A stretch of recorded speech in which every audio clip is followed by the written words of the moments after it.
Super Sonic is evil!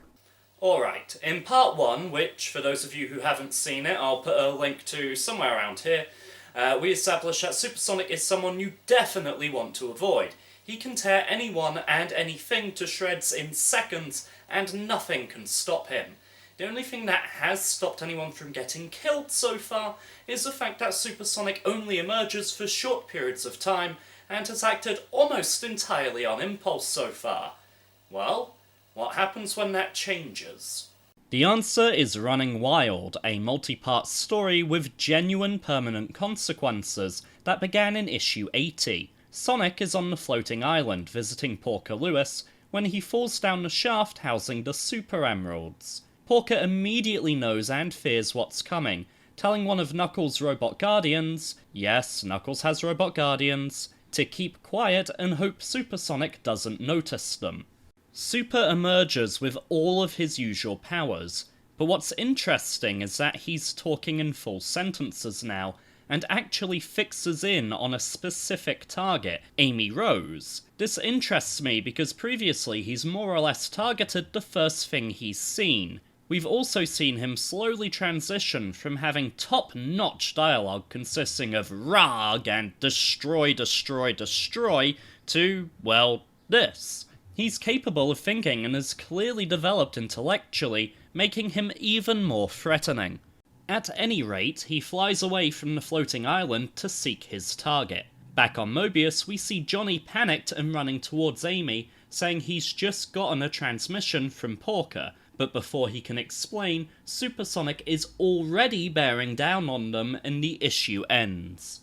During this period, Sonic and his freedom fighters didn't have a base, so they were on the road, operating out of a caravan. Another story for another time. Supersonic was able to get from the floating island to Amy's location in the same space of time it took Porker to make the equivalent of a Skype call. That's fast. We open issue 81 with Super still swooping down on Amy. Is it bad that I'm sort of rooting for Supersonic here?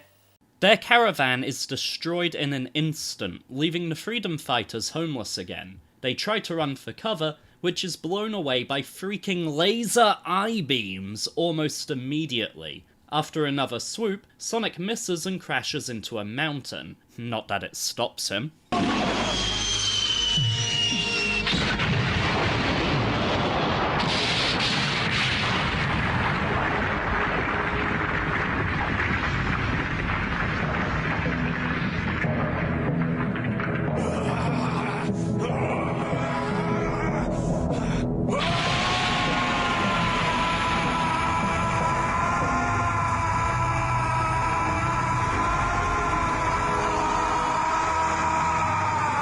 Amy has everyone run for the plane. The tornado takes off, however the flight is short-lived thanks to more epic laser I-beams. It crashes in flames while we get a maniacal laugh that would rival even the Joker's.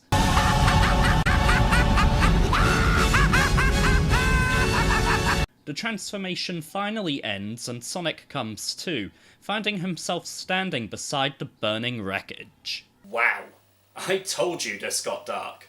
We're now at the start of part 3, and we're greeted with possibly my favourite thing I've ever seen in a Sonic the Hedgehog comic. A hooded Sonic in a sleazy bar. This place has got everything. The typical tough name, the clearly up-to-no-good weasel and steroid monkey, the bartender even has a goddamn eye patch. This is clearly the place for down-and-outs to go. But what's that Sonic's drinking? Coca-Cola? After what's just happened, this guy should be drinking neat vodka.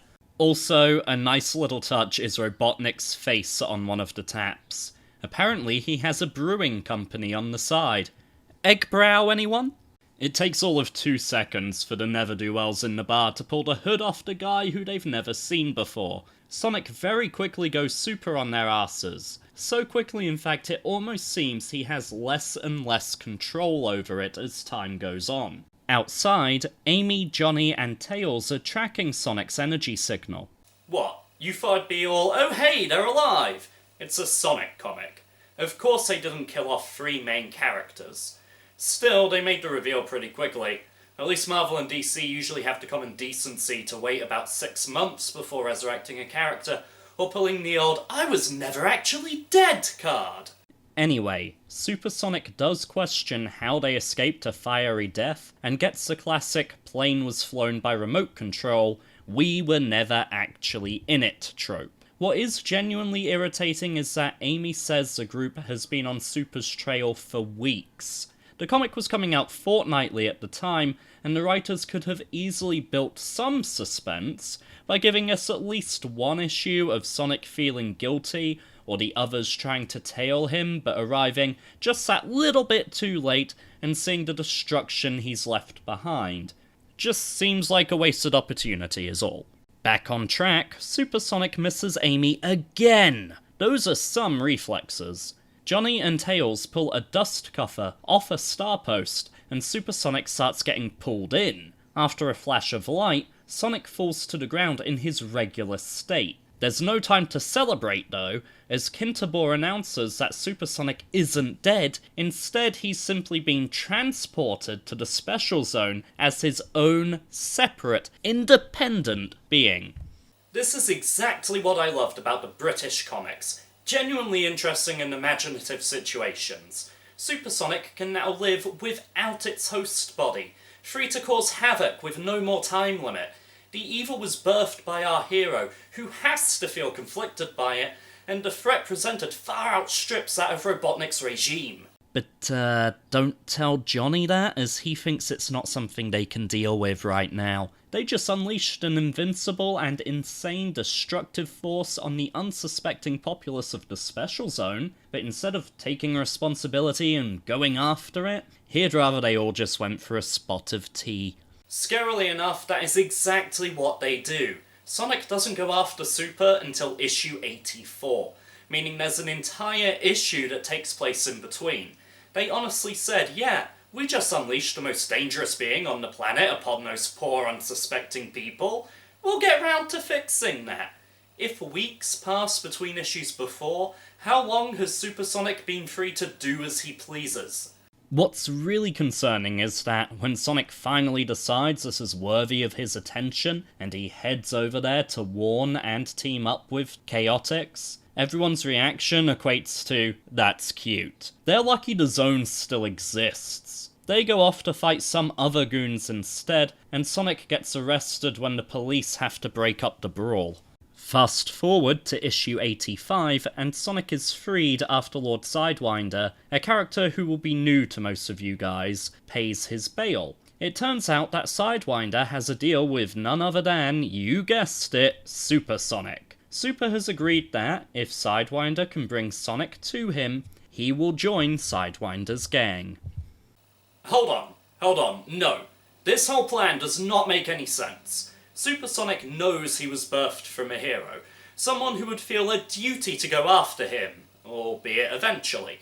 Supersonic doesn't need Sidewinder to get Sonic's attention.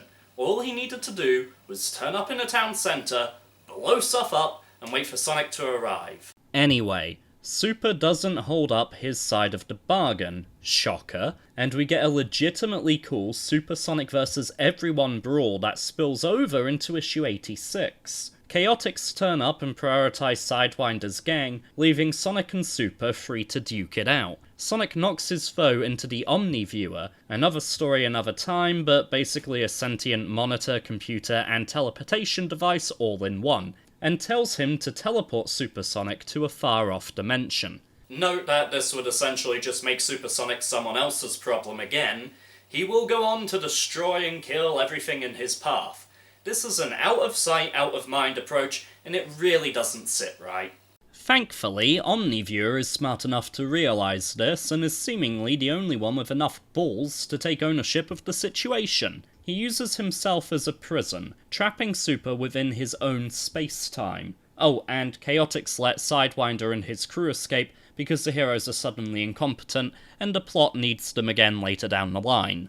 Back at Chaotix Space, Vector, the crocodile, explains Supersonic is frozen in time within the Omniviewer. Seeing as Sonic used Omni to get to the Special Zone, his return ticket from Mobius just became a one-way single. He's stuck there, is what I'm trying to say. 1 week later, Charmy, the bee, notices Supersonic has moved slightly. He thinks it might be a good idea to, tell someone, but instead shrugs it off with, "Oh well, diddly doop." I wish I was making that up, but that is a word-for-word quote. Not that it matters, because at the start of issue 88, everyone else notices too. Yeah, they really did nothing with that except for Charmy getting briefly yelled at for not saying anything sooner. They theorised that Omniviewer failed to freeze Supersonic in time, and merely made the time pass very slowly for him. Mid-conversation, to the extent that it's even on the same page, Mighty notices a suspicious-looking box that no one's seen before, and the gang's focus immediately switches to it, their attention span being the equivalent of "ooh shiny." Sidewinder's crew hop out of the box and make a play to steal the Omniviewer, hoping to figure out a way to control Supersonic. This is the second play Sidewinder's made for Supersonic, but Sonic decides to just let them go instead of actually detaining them. By issue 89, the team actually have a plan together. Trap Supersonic within the Black Asteroid. That's one hell of a make-do prison. After a brief encounter with Knack the Weasel, they leave him in the centre of the asteroid and even make sure to bomb the only access tunnel. A sudden but refreshing bout of competence on display. It's then a good while before we revisit the evil hedgehog, with the arc not continuing until issue 97. At the end of issue 97, a second sun has appeared in the sky, the Omniviewer has presented himself in front of Sonic and Chaotix, while Lord Sidewinder is shouting about having found someone. Issue 98 then begins with the Omniviewer explaining that Supersonic had figured out what was going on and that it would take him years to escape, so he decided to turn himself into an electron bomb in order to heat the black asteroid up by millions of degrees. The second sun we're seeing is the black asteroid, primed to explode. Wait, if Supersonic's actions have been dramatically slowed down, with him having previously needed a whole week just to move his hand slightly, and he would have needed years to escape, how does this work? Sure, he can heat up the asteroid, but even that action would have taken years. Also, if Omni's here, does that mean Super's just freely sitting in the middle of the asteroid? I would have thought he would be powerful enough to blast through the exit tunnel with his I-beams. And what if Omni had just stayed put? Wouldn't the explosion have just destroyed Omniviewer and the dimension he was holding Supersonic in? That would have killed Supersonic too, right? This makes no sense.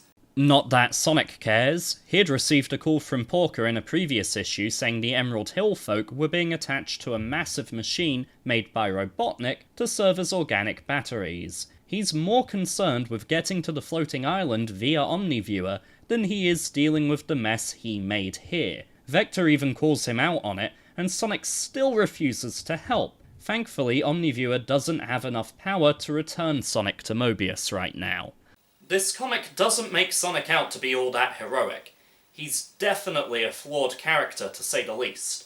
I can't believe the number of times he's tried to bail on this now. Oh, and Lightmare, one of Sidewinder's goons, shows up to tell them what they should already know. Sidewinder wants to control Supersonic. Yes, we got that memo. Thank you. Onwards to issue 99, and Vector essentially plugs Omni into charge with the help of some scientists. Suddenly, someone comes over with a chart showing the explosion will cause a massive electromagnetic pulse, knocking out every computer on the planet. To their credit, they actually do a pretty decent job of explaining EMPs, considering this was created for children. Omni and Vector rejoin the team so that Omni can tell Sonic about the EMP, which gives the Blue Hedgehog an idea. Gee, I wonder what he could be thinking. His nemesis, who almost exclusively uses computerized robots and machines, is about to execute a dastardly evil plan on Mobius. Meanwhile, the Special Zone is threatened by the explosion of an asteroid, which will cause an EMP and knock out all computer systems and unleash Supersonic. What to do? Of course, the Omniviewer teleports the entire black asteroid to Mobius, and Sonic sees it start to explode over the unsuspecting populace. It's all going to kick off in issue 100. The first issue where all existing storylines merge into one, and the entire issue is used to tell a single tale instead of the usual 4-story format. Supersonic will be let loose, the Freedom Fighters will make their final play against Robotnik, and the status quo of the entire series is going to be changed forever. You'll have to come back for part 3 to see it, though. Oh yes. I'll put a link to the next part right there so you can just click on it once it's up. Over on the left there are a couple of other videos that you might enjoy if you liked this one. And of course there's a subscribe button down in the bottom right hand corner, because shameless self-promotion. See you next time.